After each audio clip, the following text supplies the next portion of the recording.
Hello everybody, and welcome to this GEN webinar. It's entitled Target Enrichment Technology Optimized for Analysis of SNPs, Mutations, and Copy Number Changes in 509 Cancer Gene Targets. Targeted resequencing is one of the fastest growing applications for next generation sequencing technology. The ultimate goal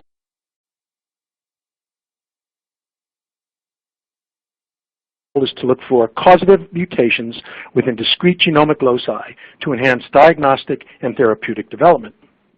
Today's webinar will focus on a novel NGS target enrichment workflow. Specifically, our speakers are going to talk about the Single Primer Enrichment Technology, or SPET, S-P-E-T, for the simultaneous targeted analysis of multiple types of variations. I'm John Sterling, Editor-in-Chief of GEN, and I'm going to serve as moderator. But now, let's meet our webinar presenters. Dr. Luke Sherlin is Director of Technical Support at NuGEN Technologies. Luke will provide an overview as well as details about the SPET system. Dr. Stephanie Welga works as Lead Bioinformatics Scientist at NuGEN. Stephanie will discuss applications and the different types of informative data that can be obtained using Single Primer Enrichment Technology. After the panelists make their presentations, there will be a question and answer segment. Feel free to send in a question for our panelists at any time during the webinar. Type your question into the Ask a Question box on the lower left of your console and then hit Submit. The panel will try to answer as many as possible. So if everyone's ready, let's get going. Dr. Luke Sherlin will be our lead presenter. Luke, the floor is yours.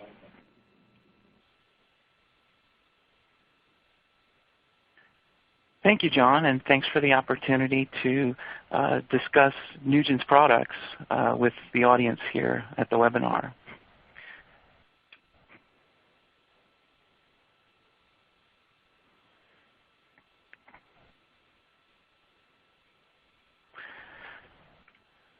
Much of the effort in targeted resequencing today is focused on studying cancer and inherited disease.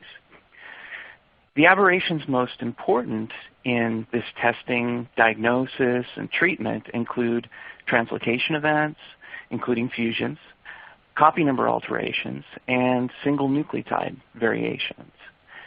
Researchers continue to use independent approaches and techniques in order to interrogate these aberrations. In the case of gene fusions or translocations, this includes fluorescence in situ hybridization, or FISH. Copy number alterations are most often measured using arrays, and single nucleotide variations, such as SNPs, utilize arrays or targeted resequencing approaches. So obtaining a complete understanding of all the events contributing to cancer, for example, can be complex and quite costly, requiring not only expertise in multiple assays, but can also consume limited sample in a number of different sample-hungry workflows.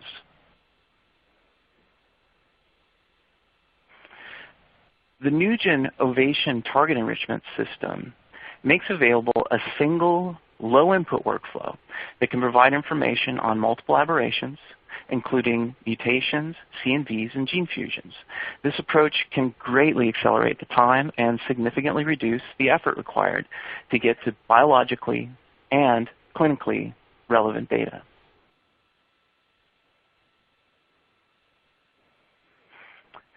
The NuGEN Ovation Target Enrichment family of products offers a high degree of flexibility in interrogating genes or other regions of interest. Much of today's discussion is going to focus on the latest addition to this family, which is a 509-gene Ovation Cancer Panel 2.0. This system bears all the important features of our previous systems, including the ability to interrogate exon mutations and gene-level copy number variation in a single sequencing run. The system enables low inputs, which will allow you to make the most of your precious samples and can be used with either fresh frozen or formalin-fixed samples. The new panel expands on the original cancer panel, adding to the original 344 cancer genes from NuGEN's Ovation Cancer Panel 1.0 And in addition to these, including genes included in the Foundation 1 cancer panel, as well as 23 genes that have previously been shown to have copy number variations associated with cancer. Importantly, if the content of the 509 gene cancer panel requires some additional content, or if your studies are focused on a smaller region of the genome, NuGEN offers fast and flexible custom designs with a turnaround time of approximately 3 weeks.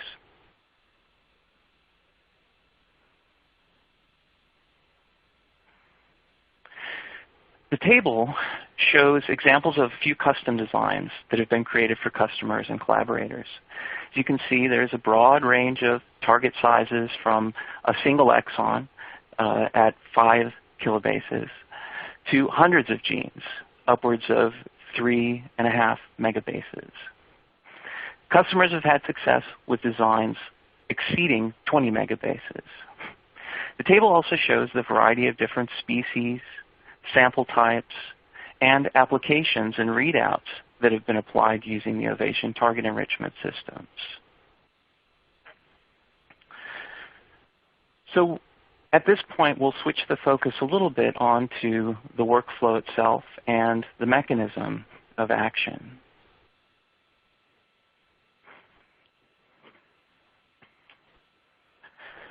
Here's the workflow for the Ovation Target Enrichment System, our simple single-tube solution for targeted resequencing. Input for the system is 10 to 500 nanograms of fragmented DNA, which goes into end repair, ligation of the forward adapters, and a bead cleanup step.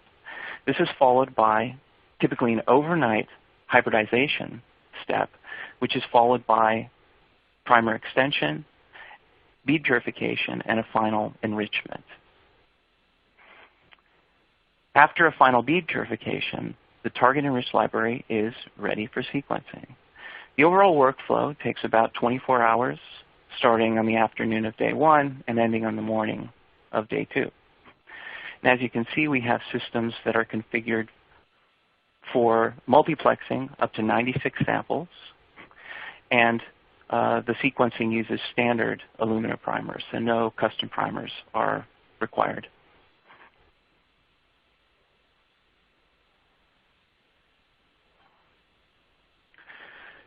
Next, we can take a little bit closer look at the molecular mechanism, and this features our Single Primer Enrichment Technology, or SPET, which is a unique approach for creating libraries for targeted resequencing.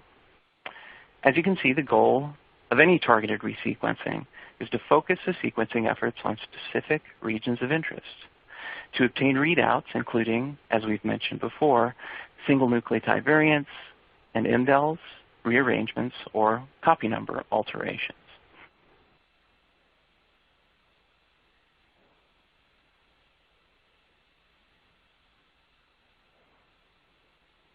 In this example, we'll consider a target of a single exon for simplicity. In this design approach, we target regions that are adjacent to the region of interest, the region that we're going to call the probe landing zone. And you can see this as the red dotted lines in the inset. In this case, we're designing primers to interrogate this single exon.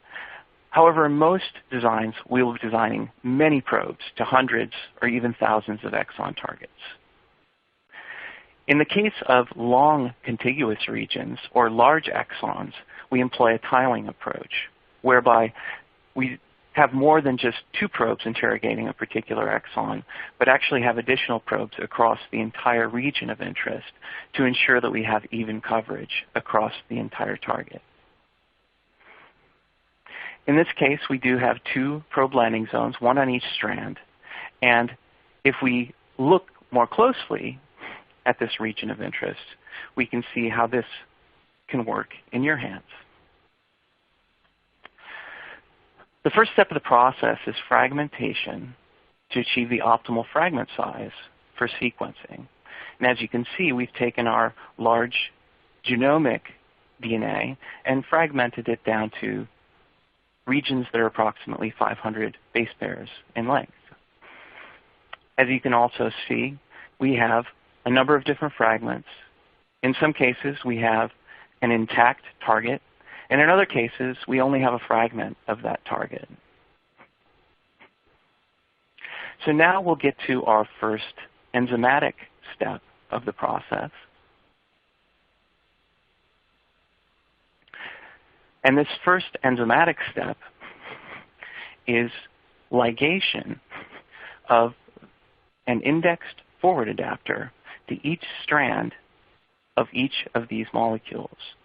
And you can see that we have ligation of a forward adapter to both the top and the bottom strand in each one of these.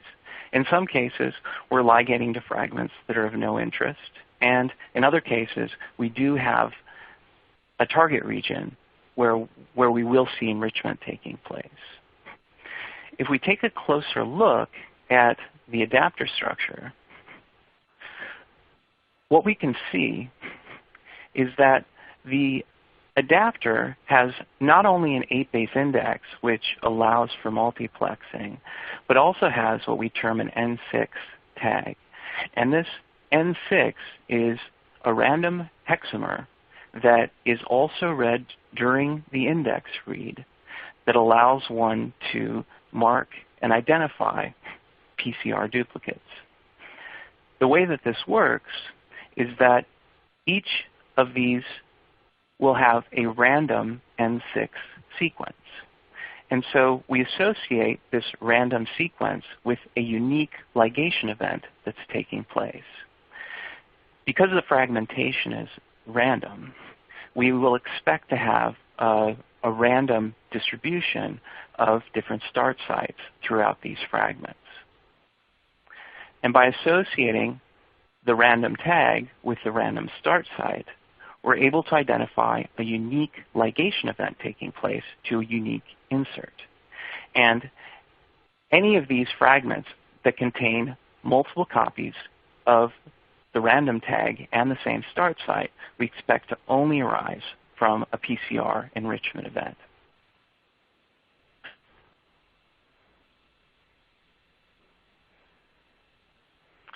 So as we move on to the next step of the mechanism,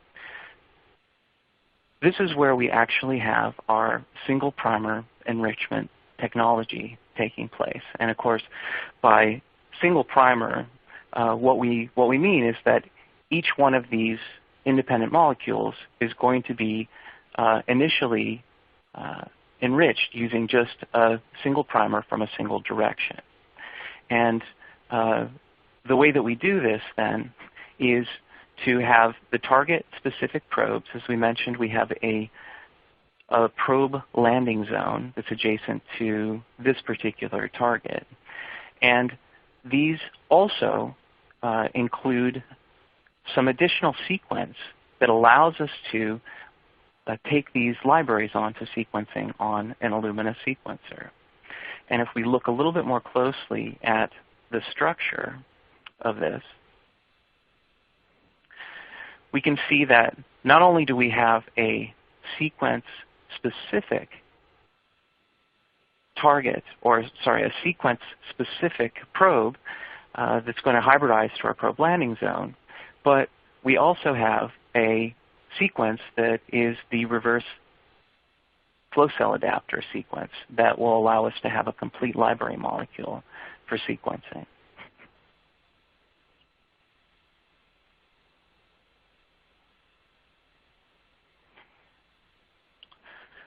And now what we're going to be doing is adding these sequence-specific probes to the mixture and hybridizing them to these denatured molecules.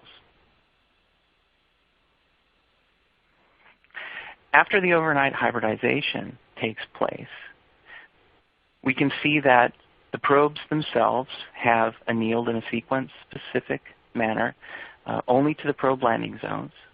And the next step is to perform the single primer extension reaction.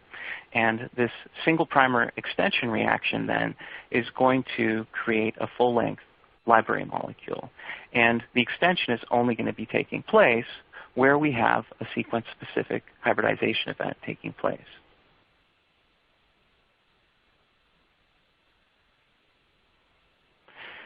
And as you can see, after the extension takes place, we end up with full-length library molecules that contain a forward flow cell adapter that includes the index as well as the N6 tag, and our reverse flow cell adapter. And that's now a complete amplifiable library molecule. And all we have left at this stage is to take these enriched molecules, and we can see this on the next slide. We'll amplify only these molecules that contain the target sequence and the forward and reverse flow cell adapter.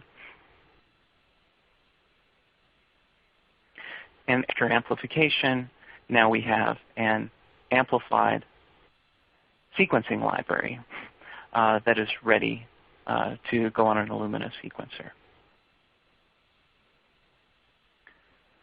So at this stage, I'm going to hand off to my colleague, Dr. Stephanie Welga, who will share with you some of the mutation and copy number data that we've generated using the Ovation Target Enrichment System.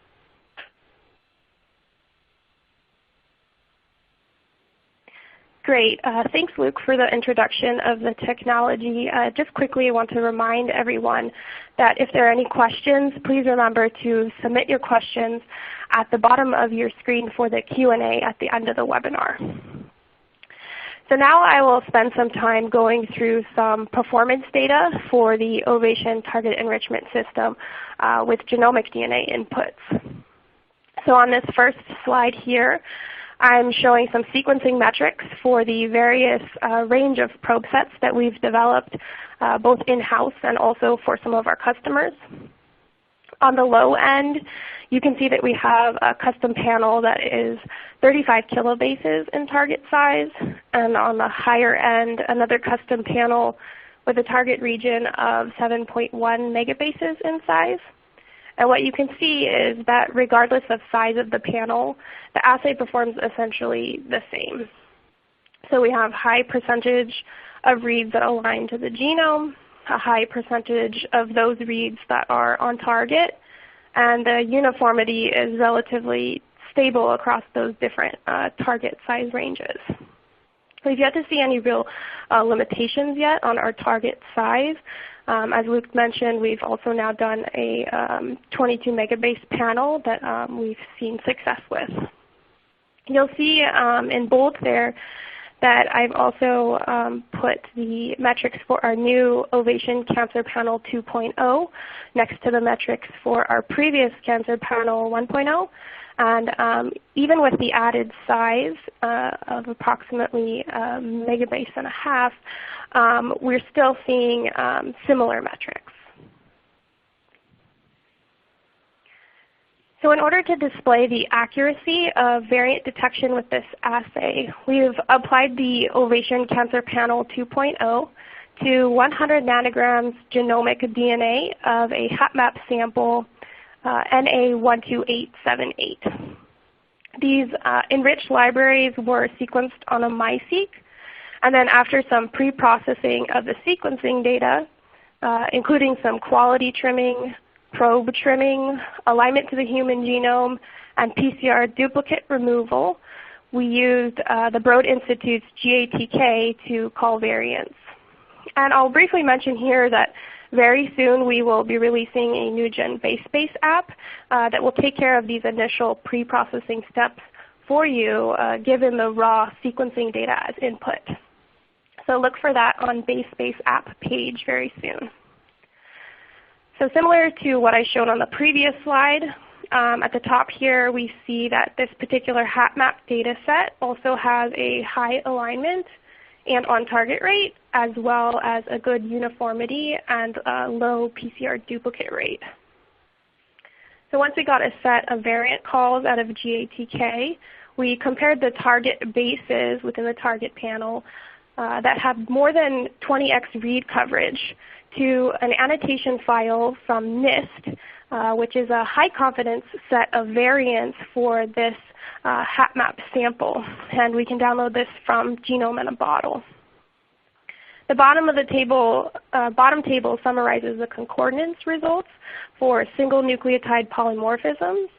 And you'll see that despite the shallow sequencing depth for this particular sample, we're able to accurately call 1,040 true positives with only 1 false positive and 2 false negatives, displaying that we are in fact getting a very high concordance of known mutations. When you think about the samples you might have, not all your samples are perfectly pure, such as a tumor that might be a mixed population of cells.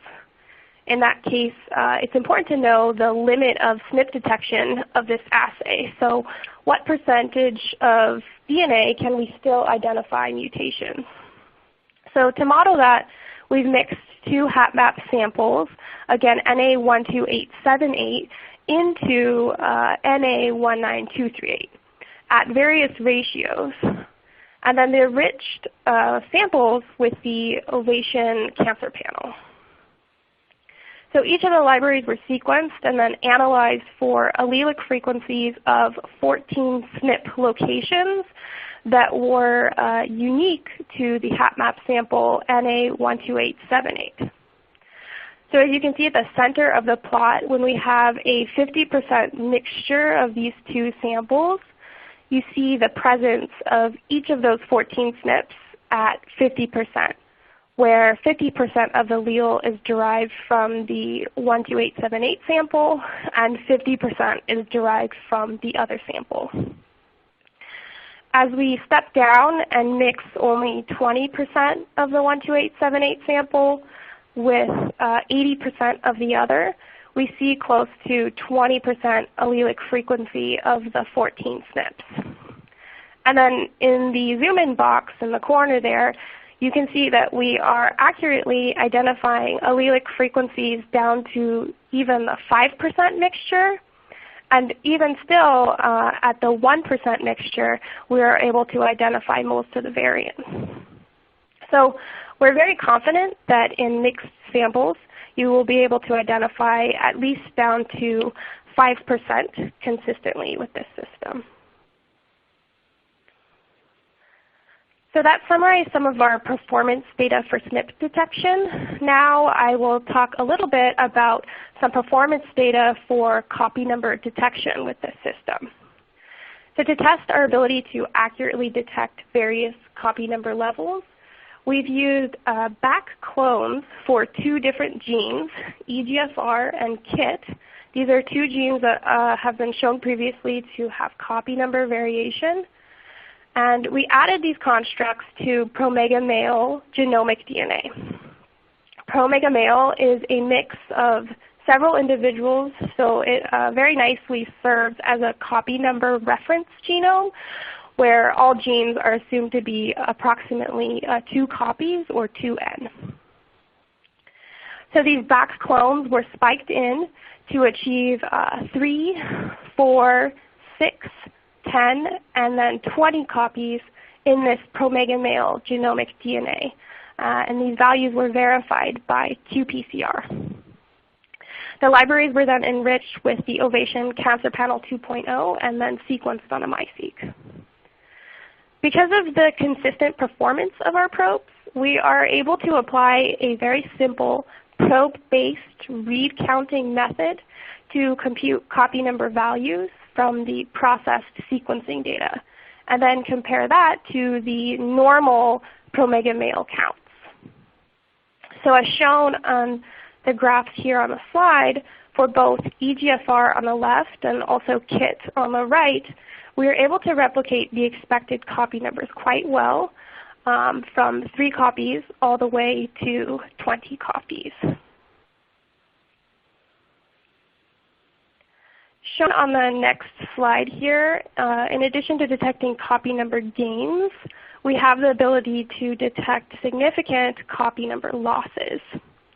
Again, to model this, we applied the Ovation Cancer Panel 2.0 to promega male genomic DNA and also to HapMap female NA12878 genomic DNA. Across the x-axis of this plot, there are 509 target genes in the Ovation Cancer Panel 2.0. They're listed in chromosomal order from chromosome 1 on the left to chromosome X on the right. And on the y-axis is the log ratio of the measured copy number levels in the male compared to the female. So on the far right, you'll notice in red that the genes on the X chromosome show a statistically significant copy number loss as expected when comparing a male to a female sample, displaying that we are accurately detecting copy number gains as well as these observed copy number losses.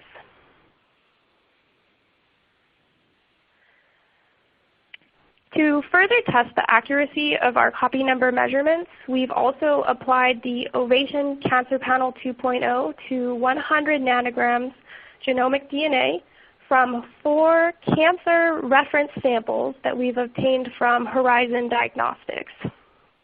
So these particular reference samples have varied copy number levels measured by qPCR for 4 genes.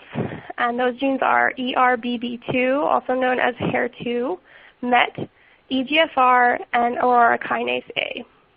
So as an example, let's look at sample number 1 at the top of the table shown here on this slide. In the third column, you'll see that this sample has an expected large copy number gain for ERBB2, and it's close to 30 copies. There's no copy number change for MET expected, as it's close to 2. There's a minor copy number gain for EGFR, and a moderate copy number gain for aurora kinase A.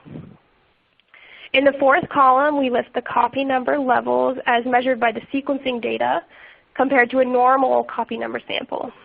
And you'll see that we get very similar results to what you would expect based on the qPCR. Additionally, with a student's t-test, we can also attribute a p-value associated with the computed copy number change. So all the genes that were noted to have a copy number change did have a significant p-value associated with that change. So ERBB2, EGFR, and aurora kinase A have significant p-values, while genes that remained at a normal 2 copies showed no significant copy number change, as was expected. So in this case, MET, we see no significant p-value there. So on the right, we can correlate across all 4 samples and all 4 genes the qPCR copy numbers to the sequencing data copy numbers. And we see a very nice correlation of the copy number measurements, which we're quite happy with. So far, I've shown in-house performance results with our Ovation Target Enrichment System. And now I'll show you some customer data that they have allowed us to share, where they were able to very nicely replicate known SNPs and copy number changes in clinical samples. So this particular customer has a custom designed panel targeting a focused set of genes, and they applied this custom panel to 32 patient-derived tumor and normal FFPE samples. Because this is customer data, we were provided the data without complete sample information, so we don't know the actual tumor content of the samples or if the tumor is polyclonal or monoclonal.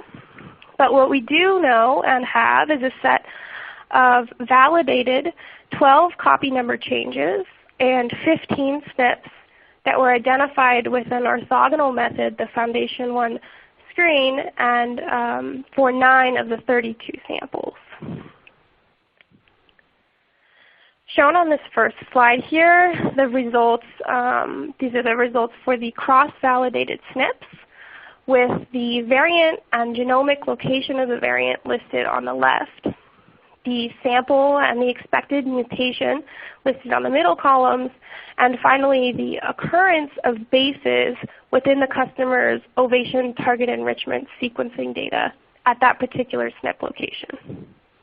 So as an example, we can look at the first one in the table where we're expecting to find in the ATM gene a G to an E mutation in sample 2. And we see on the right that we are picking up this mutation in sample 2 with about 60% A's at this location. So again, because the sample information was blinded to us, we don't know the expected allelic frequency. We just know that the mutation is present in this particular sample, and we were able to confirm that. Encouragingly for the SNPs listed, we were able to confirm detection of the expected SNP, as well as identify other SNPs for further validation within the samples. We also ran copy number analysis for this same customer data set, and shown in the table on this slide are the 12 cross-validated copy number changes. On the left 2 columns, we see the gene and the sample with the expected copy number change.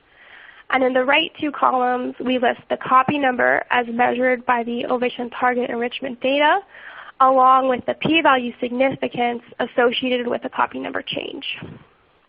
Again, the copy number is computed, as I've briefly described, using a simple counting approach followed by comparison to the reference normal copy number sample. So taking the first line of the table again as an example, in CDKN2A, we expected a loss in sample number 8.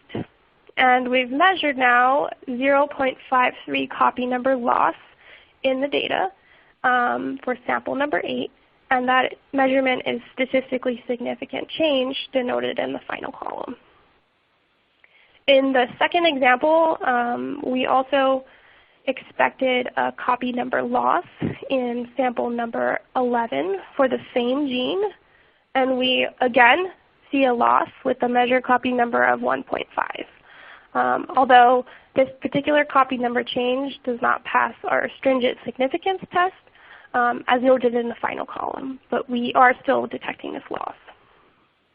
As you can see in these 2 examples, there's only a reduced copy number here, so we're not looking at a complete elimination of the gene, and that's because we expect in any clinically derived sample that the tumor content will be under 100%. So this will lead to some background level for the gene due to the nature of the mixed sample.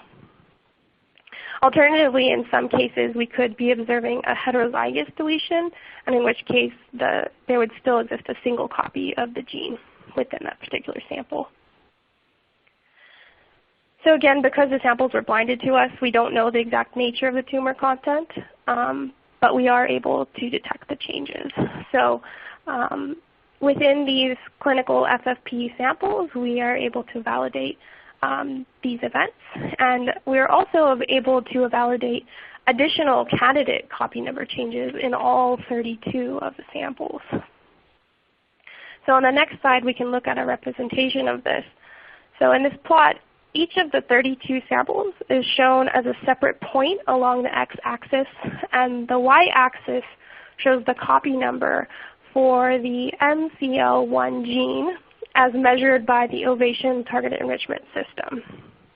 As expected, we pick up a statistically significant gain of MCL1 in sample 4, colored in blue on the left, along with another statistically significant copy number gain of MCL1 in the experimental sample number 26. And that sample has no pre-existing copy number information, so this can be used as a candidate to be further validated. And then you'll also notice here that across the other samples of the data set, there are no statistically significant changes of the MCL1 gene, and as you can see, the copy number is very close to 2 across all the other samples.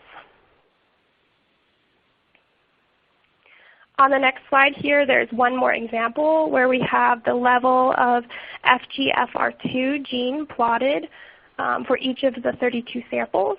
And as expected, we pick up a statistically significant gain in sample number 7, colored in blue, along with some additional statistically significant copy number losses of FGFR2 in some of the experimental samples shown in red.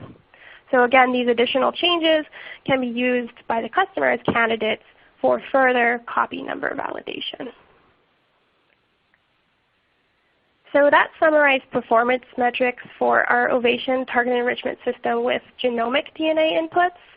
And now before ending, I want to quickly mention our Ovation Target Enrichment System as applied to RNA inputs for the detection of gene fusion events.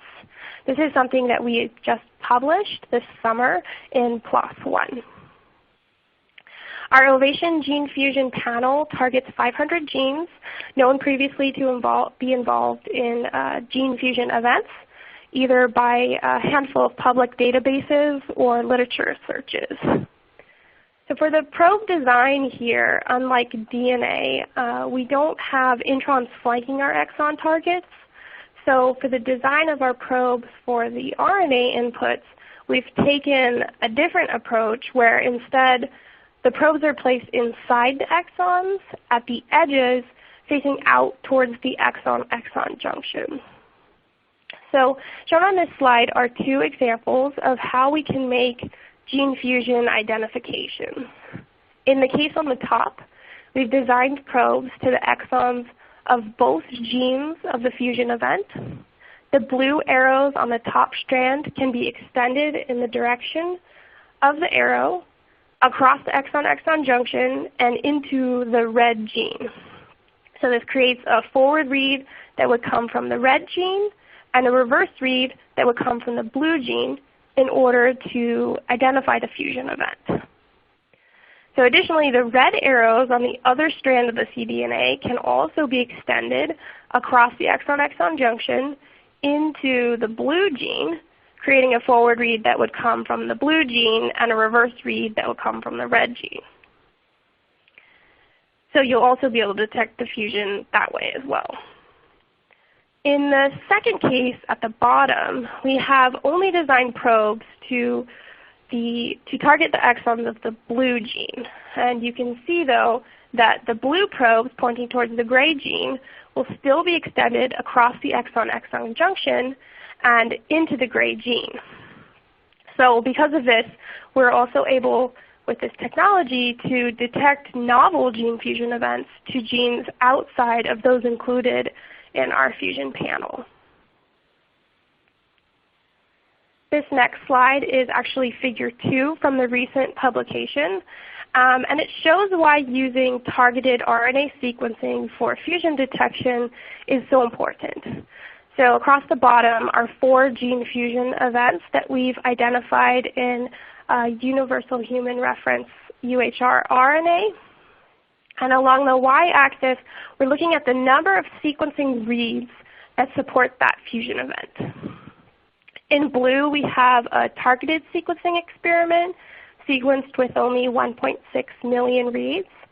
And in green, we have another targeted sequencing experiment sequenced to greater depth at 8.7 million reads.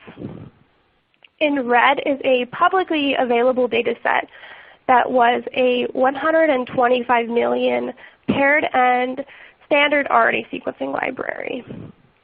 So if you look at the first example fusion, BCR-ABL on the left, even at 1.6 million reads for our targeted sequencing library, we're able to identify the same number of fusion supporting reads as in the 125 million untargeted library. In the second fusion, the NUP214XKR3 fusion, you'll notice that at 1.6 million targeted reads, we identify fewer than the untargeted experiment. Although what's important to note here is that we've only designed probes to the NUP214 gene, and we did not have any probes targeting the XKR3 gene. So you can see that we can still easily identify gene fusion events with only 1 gene targeted. So in the last 2 fusions listed on the graph on the right, we were unable to identify any sequencing reads in the untargeted data sets. So even at 125 million RNA-seq reads, we were unable to detect these gene fusions that we actually were able to detect with a fraction of the targeted reads using our Ovation Target Enrichment System. Finally, this schematic displays all possible known fusion events that can be detected with our Ovation Fusion Panel. So I'll end there and summarize what Luke and I have talked about. The Ovation Target Enrichment System is a very streamlined workflow that can generate target-enriched libraries from fresh as well as FFPE samples with as little as 10 nanograms genomic DNA or RNA. Along with the Cancer Panel 2.0 and the Fusion Panel that I've mentioned, we also have a fast and flexible custom probe design to target specific mutations that you might be interested in. With the sequencing data derived from these assays, you have the ability to detect a variety of genomic and also transcriptomic aberrations. And for the case of gene fusions, we've shown that we can detect more gene fusions with our system than with an untargeted RNA sequencing library. Finally, our custom panels are done very quickly and are delivered within 3 weeks of the initial design approval. If you'd like to get more information about NuGEN products, you can visit our website at www.nugen.com. So we'd like to thank you for your attention, and I'll hand it back over to John now, and we're happy to take any questions. Thank you, Stephanie, and thank you, Luke. You both provided a concise and highly detailed description of the SPET system. I'm sure all the members of today's audience who are involved with NGS research learned much about how to improve their workflows. Indeed, I think you really struck a chord with them based on some very interesting questions we received. So let's take a look at the first one. First question for you. Can you adopt this entire workflow to Ion Torrent platform? Yes, we can. Our current commercial products, the CNV panel, or sorry, the Cancer Panel 2.0 that Stephanie talked about today, is designed specifically for the Illumina platform. However, we are working with customers to adopt custom panels and other panels for Ion Torrent as well. And we'd encourage you to get in contact with us here at NuGEN, and we can work together and put a panel together for Ion Torrent as well. Great, Luke, thank you. And Luke, I've successfully used the SPET assay for SNV testing, and I'm interested in looking at changes in splicing that may be caused by some of the mutations I've found. Probably meant SNP. Is it possible to use the Fusion panel design to look for splicing variations? So short answer to this is yes. We didn't talk at length about our fusion systems. However, the way that we design probes to detect fusions at exon-exon junctions lends itself very well to detecting splice variants as well, as essentially it's the same events that are being interrogated. So as I mentioned, the system itself does lend itself well to detection of splice variants along with fusions, copy number, and SNPs. Thank you. Stephanie, how many reads do I need for copy number detection? A good question, and something that we've been asked a lot. Really, it's going to depend on the target size and so the size of your panel, the number of probes that you're dealing with. But as an example, so for this Cancer Panel 2.0, we have 509 genes, and the data that we've been showing here has been quite shallow actually, and we're still getting very accurate copy number calls. So we're looking at 1.5 to 2 million reads that we're still getting really good copy number results. Okay. And Stephanie, can I design probes for gene fusion detection and SNP detection? Yeah, absolutely. So we have a really flexible probe design process, and so if that's something that you're looking to do, we can definitely accommodate that. Basically, we would just do the fusion type design with probes at the exon-exon junctions of your gene targets, and then provided a list of target SNPs, we can add additional probes within the exons that will also capture the SNPs of interest. So yes. And Luke, can I design to a custom reference genome like a virus or bacterium? Yes. So the system is set up in such a way that we can design to any target genome as long as we have an accurate reference to work from. So we can work from bacteria, we can work from virus, or virtually any other organism that has a reliable reference genome. And Stephanie, is there a software package available to compute the copy number values? Yes, so there is a publicly available tool that we've applied to our data sets before, and we've had some success with it. It's called Contra, C-O-N-T-R-A. You can download it at sourceforge.net, and we've had success with it. But what I've shown today is not actually using Contra. It's using this simple probe-based counting method, and that's something that we describe in our user guide for our customers. And Luke, how many gene fusions can be detected with the Gene Fusion Panel? So this is a difficult question to answer, simply because the system itself is really set up to detect both known and unknown fusions. And so the way that the probes are designed to interrogate across a fusion junction means that we can interrogate a fusion where we have two known partners as well as the fusion of a known gene and an unknown gene. And so while we have 500 genes in our commercial fusion panel, there really isn't a limit, so to speak, to the number of fusions or different fusions that can be detected with the fusion panel. And Lou, is it possible to measure translocation and integration events using the SPET approach? Yes, we certainly can do that as well. Much like the fusion approach, we can design probes in such a way that they will sequence regions where an integration event has taken place. And so whether we know where that integration takes place or not, as long as we know what the integration vector sequence is, we can design probes in such a way that we'll discover that information. And so this can be done for transposable elements within a particular genome or foreign vectors like viruses. And Stephanie, what is the genomic resolution on measuring copy number changes? Sure. So currently we have the system working very well for gene-level resolution of copy number values, although we are doing work in trying to get copy number values for portions of genes. But yeah, currently it's gene-level resolution.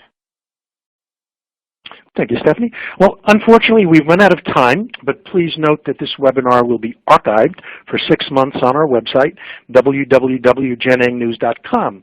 If you missed parts of it, you can watch it again, or you can recommend it to your colleagues and friends. I want to say thanks again to the panel for the outstanding presentations, and thank you to our audience for your attention and for your very thoughtful questions about various topics brought up during the webinar. And thank you to NuGEN Technologies, whose support made this webinar possible. Bye for now.